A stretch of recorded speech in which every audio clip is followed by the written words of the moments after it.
The Cathar Dominion had never lost a war, not in 10,000 cycles. Their biomechanical legions consumed stars, their hive mind strategists predicted every variable, and their doctrine was absolute.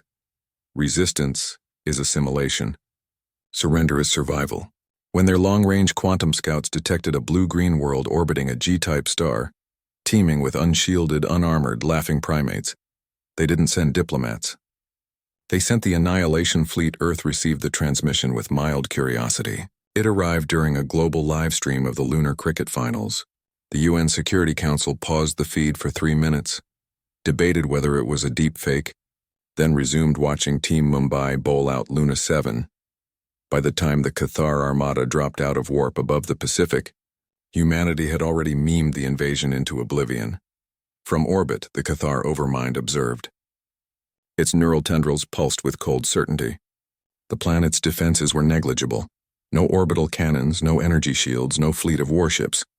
Just cities, farms, beaches, and millions of hairless apes staring upward, not in terror, but with phones raised recording.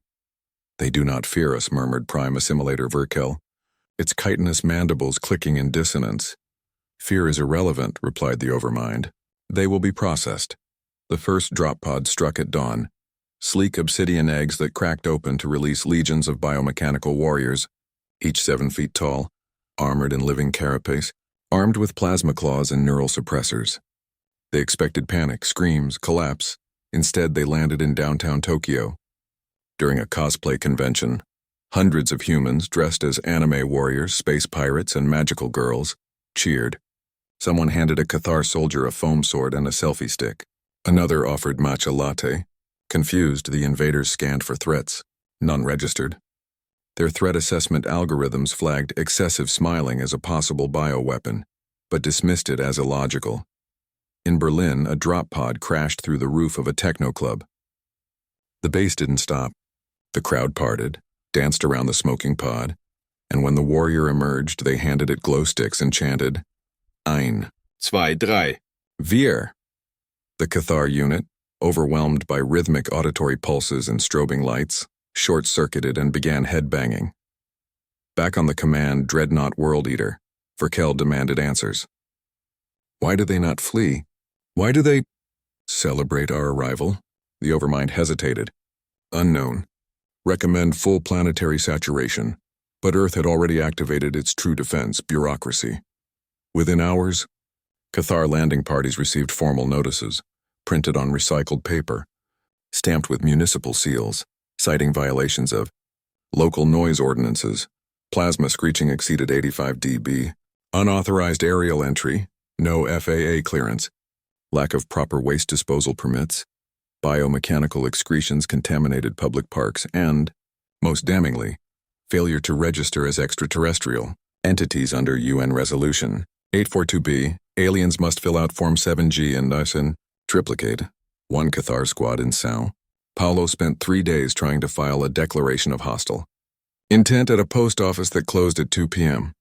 Another in Cairo was redirected through 17 government departments before being told, "Come back after Eid." Meanwhile, humanity's real weapons deployed, not bombs but ideas.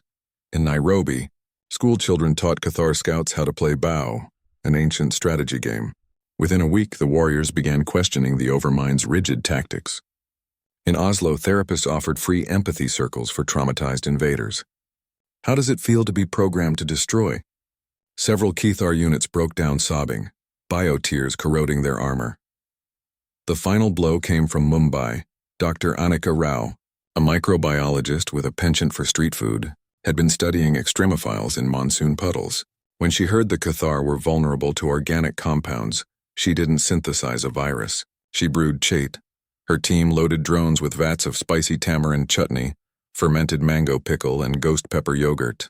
The aerosolized condiments rained over Cathar encampments. The invaders' biosuits, designed to withstand acid storms on neutron stars, had no defense against umami overload. Their internal systems seized. Taste receptors exploded. One entire battalion curled into fetal positions, whimpering, "Too flavorful." On the World Eater, alarms blared. Assimilation rates had dropped to 0.3%. Morale was negative. And worst of all, units were requesting days off. They're asking for vacation? Verkel hissed. The Overmind's core flickered. This world? It does not obey the laws of conquest. It rewrites them. Then came the broadcast, not from a general, not from a president, but from a 12-year-old girl in Reykjavik, live streaming from her bedroom. "Hey, Cathar guys," she said, waving. "You seem stressed. Want to see my pet axolotl? His name's Steve. He's immortal, like literally. Also, have you tried not conquering planets? It's way more fun. We've got pizza, and dogs, and TikTok dances. You'd be so good at the Renegade." The feed went viral across the Cathar neural net. For the first time, individuality sparked in the hive mind. Questions bloomed. Why destroy when we can? Create? Why dominate when we can? Connect? The Overmind tried to purge the anomalies, but it was too late. Earth's chaos had infected their code. One by one, Cathar warriors powered down their weapons. Some planted gardens in cratered city squares. Others enrolled in online courses. Introduction to Jazz, Philosophy of Nonviolence, How to Bake Sourdough. A former dreadnought captain opened a vegan cafe in Lisbon. The Annihilation Fleet never fired a single planet-killing shot. Instead, they stayed, not as conquerors, but as students.